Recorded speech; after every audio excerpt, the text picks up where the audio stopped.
Welcome to the promise academy guys. आज हमारा fourth lecture है। लास्ट तक हमने जहाँ तक किया था, आई होप आप रिवाइज करते चल रहे हो, क्योंकि एक बार जब अक्यूमुलेट हो जाता है तो रिवीजन करने में बहुत ही लगता है, एक बर्डन सा महसूस होता है कि अब नहीं हो पाएगा, ये सब्जेक्ट टफ है। ऐसा बिल्कुल नहीं है। अगर आप रोज़ जो पढ़ रहे हो उसे रिवाइज करो तो ये बिल्कुल टफ नहीं है। और हम केस लॉस करेंगे जब, तब आपको महसूस होगा कि ये कितना ईजी सब्जेक्ट है। ठीक है, आगे बढ़ते हैं। यहाँ से हमें स्टार्ट करना था कि कंपनी एज अ पर्सन, क्या कंपनी भी उसे एक पर्सन की तरह ट्रीट किया जा सकता है।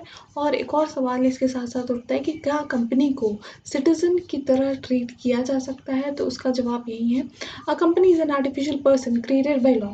ये सब तो आपको पता है। It is not a human being but it acts through human beings. वो खुद तो एक्ट नहीं ना कर सकती, क्योंकि वो ऐसे तो है ही नहीं कुछ। वो बनाई गई है एक लॉ के द्वारा कि आपको एक फैसिलिटी मिल जाए, और इसे चलाते कौन है? ह्यूमन बींग्स चलाते हैं। तो it is considered as legal person. ये हमने पहले लेक्चर में पढ़ा था, इसे लीगल पर्सन कहा जाता है, आर्टिफिशियल पर्सन कहा जाता है। Which can enter into contracts, possess properties in its own name, sue and be sued by others. ये सारे उनके फीचर्स हैं। It is called an artificial person since it is invisible, intangible, existing only in contemplation of law. It is capable of enjoying rights and being subject to duties as under duties and under a given case law. It was decided that a company may also be assumed as an intelligent person. मतलब यहाँ पे यही कहा गया है कि उस पर केस फाइल हो सकता है। फिर नेक्स्ट क्वेश्चन आता है, कॉरपोरेशंस एज सिटीजन्स, क्या उसे सिटीजन्स की तरह फंडामेंट, क्योंकि देखो सिटीजन्स अगर आप मानते हो तो उसे फंडामेंटल राइट्स और ड्यूटीज़ भी देना पड़ेगा और उसे निभाना पड़ेगा ड्यूटीज़। तो क्या हम वो कर सकते हैं? वो क्वेश्चन का आंसर कहाँ है? यहाँ पर है। Although it is generally accepted that corporations are not citizens in the same way the real citizens are. मतलब जैसे हम एक सिटीजन है, क्या कंपनी भी सिटीजन है? बिल्कुल नहीं। They can not hold passports or vote in elections. For example, it has been recognized that they do share in some of the same or similar practices, such as paying taxes, engaging in free speech, and expecting certain protections from the state. There is a concern, however, that extending the scope of citizenship to incorporate corporations may infringe upon democracy and equality, given their access to substantial power and resources. In short, बात ये है कि उसे हम citizen नहीं मान सकते। देखो कुछ चीज़ें हैं कि जैसे वो टैक्स देता है, कि इंडिविजुअल भी टैक्स देता है, तो क्या उस बेसिस पे हम उसे सिटीजन मान सकते हैं? बिल्कुल नहीं। क्यों? क्योंकि क्या हमारी तरह वो पासपोर्ट होल्ड कर सकता है? क्या वो इलेक्शंस में भाग ले सकता है? बिल्कुल नहीं। तो अगर हम उसे दे देंगे तो ये बहुत ही एक गलत होगा नॉर्मल एक ह्यूमन, मतलब नेचुरल ह्यूमन बींग्स के ऊपर। तो लास्ट में ये सवाल उठता है कि क्या उसे सिटीजन माना जाए या नहीं माना जाए। तो ये गवर्न करता है सिटीजनशिप एक्ट 1955 में जो एक्ट बना है, और देन कॉन्स्टिट्यूशन ऑफ इंडिया, जो कॉन्स्टिट्यूशन हमारा कहता है वो गवर्न करता, या और सिटीजनशिप एक्ट है वो हमें बताता है इस क्वेश्चन का आंसर। तो ये एक डिसाइडेड केस लॉ भी है, state trading corporation of India limited versus CTO. The supreme court held that, judgement क्या था उसमें, held that the state trading corporation through a legal person was not a citizen and can act only through natural persons. Nevertheless, it is to be noted that certain fundamental rights enshrined in the Constitution for protection of person, so, example right to equality, Article 14, are also available to company.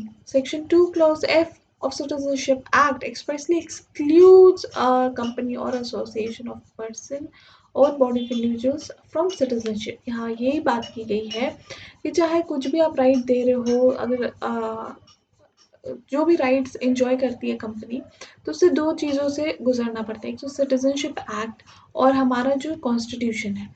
अगर constitution कहता है कि उसे right मिलती है तो हमें तो फिर हमें चेक करना पड़ेगा कि एक सेकंड, पेन काम नहीं कर रहा। हाँ, तो वो कहना चाहते हैं यहाँ पर कि अगर सिटीजनशिप एक्ट हमें बताता है कि करना चाहिए और कॉन्स्टिट्यूशन मना करता है, तो हमें हार्मोनियस इंटरप्रिटेशन करना पड़ेगा, दोनों को साथ में लेकर समझना पड़ेगा कि हाँ करता है या नहीं करता। तो यहाँ पे क्या कहा गया है कि कॉन्स्टिट्यूशन तो कंपनी को भी राइट इक्वालिटी जैसा एक राइट देता है, जो एक इंडिविजुअल को भी देता है, एक नेचुरल पर्सन को भी देता है। लेकिन कॉन्स्टिट्यूशन एक्ट हमें मना करता है, कॉन्स्टिट्यूशन एक्ट हमें ये राइट, ये पावर्स नहीं देता, और वो क्लियरली स्पेसिफिकली एक्सक्लूड करता है कंपनी को। नेशनैलिटी, क्या उसका कोई नेशनैलिटी है, फॉर एग्जाम्पल क्या वो इंडियन है, ऑन क्या उसका कोई घर होता है, तो वो भी बताया गया। So, though it is established through judicial decisions that a company cannot be a citizen, yet it has nationality, domicile, and residence. Its domicile is the place of its registration, and that domicile clings to it throughout its existence. He observed in this case, एक जो case law था वहाँ पे क्या observe किया गया, it was suggested that a corporate has no domicile. It is quite true that a body corporate cannot have a domicile in the same sense as an individual, but by analogy with a natural person, the attributes of residence, domicile, and nationality can be given to a body corporate. कहा गया कि यहाँ सवाल ये पूछा गया कि क्या नेशनैलिटी भी होती है कंपनी की, क्या रेसिडेंस भी होता है, क्या डोमिसाइल भी होता है। डोमिसाइल क्या होता है, जहाँ उस कंपनी की रजिस्ट्रेशन हुई है। और यहाँ पे वो कहा गया कि कंपनी की जहाँ भी रजिस्ट्रेशन होती है तो उस जगह से उसका नाता हमेशा हमेशा के लिए, उसकी जब तक एग्जिस्टेंस होती है लॉ में, तब तक उसका नाता वहाँ से जुड़ा रहता है। मतलब फॉर एग्जाम्पल अगर आप दिल्ली से रजिस्ट्रेशन है, दिल्ली में आपका रजिस्टर्ड ऑफिस, आपका रजिस्ट्रेशन दिल्ली है, तब आपको दिल्ली की कंपनी माना जाता है कि आप दिल्ली में बेस्ड हो। ठीक है। Illegal association, in order to prevent mischief arising from large trading undertakings being carried on by large fluctuating bodies, so that persons dealing with them do not know with whom they were contracting, the law has put a ceiling on the number of persons constituting an association or partnership. An unincorporated company, association, or partnership consisting of large number of persons has been declared illegal. Illegal कहाँ माना जाता है कि एक large association है, एक सीमा के ऊपर अगर आपके पार्टनरशिप में मेंबर्स है, पार्टनर्स है, तो उसे भी हम इलीगल मान लेते हैं। ठीक है। By virtue of Section 464 of Companies Act, no association or partnership firm consisting of more than such number of persons as may be prescribed shall be formed for the purpose of carrying on any business unless it is registered as a company under this act or formed under any other act for the time being in force. The number of persons which may be prescribed under this section shall not exceed 100. मतलब यहाँ यही बात की गई है कि अगर आपका 100 से ज़्यादा है और आप रजिस्टर नहीं हो, तो आपका एसोसिएशन मतलब जो आपका ग्रुप है वो इलीगल माना जाएगा। ये क्यों माना जाएगा, ये भी समझना बहुत ज़रूरी है। क्योंकि देखो, एक लार्ज बॉडी है और अगर आप मेरे साथ डील कर रहे हो तो मुझे तो पता होना चाहिए ना मैं किसके साथ डील कर रही हूँ। आप बस एक कंपनी के रूप में आ गए हमारे पास, एक एसोसिएशन के रूप में आ गए, तब तो कोई भी अपने ऊपर ब्लेम नहीं लेगा अगर कोई गलती होती है, कोई फ्रॉड होता है तो उस केस में इस सब चीज़ों को ऑर्गेनाइज करने के लिए कंपनीज एक्ट ने कहा कि अगर आप एक ऑर्गेनाइज्ड एक कंपनी बना के रजिस्टर करके अगर आप कितने भी मेंबर्स रखो कोई दिक्कत नहीं, कंपनी बना के काम करो कोई दिक्कत नहीं है, इट इज़ नॉट इलीगल। लेकिन जहाँ एक अनइनकॉर्पोरेटेड मतलब आपने इनकॉर्पोरेट भी नहीं करवाई, आपका पार्टनरशिप फर्म है उसमें भी ज़्यादा मेंबर्स है, अगर वैसा सिचुएशन है तो उस केस में माना जाएगा कि आप इलीगल एसोसिएशन। देखो, इलीगल एसोसिएशन होने पे क्या रिपरकशंस है, क्या कॉन्सिक्वेंसेस है। पहली बात,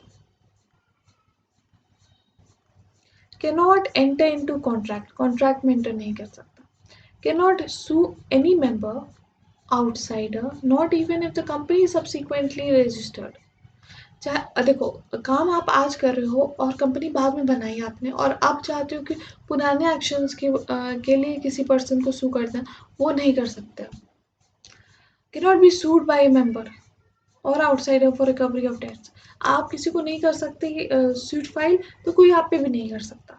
cannot be wound up by the order of court. In fact, the court cannot entertain a petition for winding up of an unregistered company, for if it did, it would indirectly according accord recognition to the illegal association. देखो, अगर आप यहाँ कहा जा रहा है कि अगर कंपनी जो ये अनरजिस्टर्ड कंपनी है, सो कॉल्ड कंपनी है, उसे अगर वाइंड अप कोर्ट द्वारा किया गया तो उसका क्या मतलब हो सकता है? इसमें ये होगा तब आपकी मान रहे हो कि भाई ये एक एसोसिएशन इलीगल नहीं है और आप रिकॉग्नाइज कर रहे हो, एक रिकॉग्निशन दे रहे हो, एक मान्यता दे रहे हो, ठीक है? और ये केस लॉ आपको याद रखने की ज़रूरत नहीं है, एग्ज़ाम के लिए इम्पोर्टेंट नहीं है। प्राइवेट कंपनी, ये अलग इम्पोर्टेंट कॉन्सेप्ट है, ठीक है?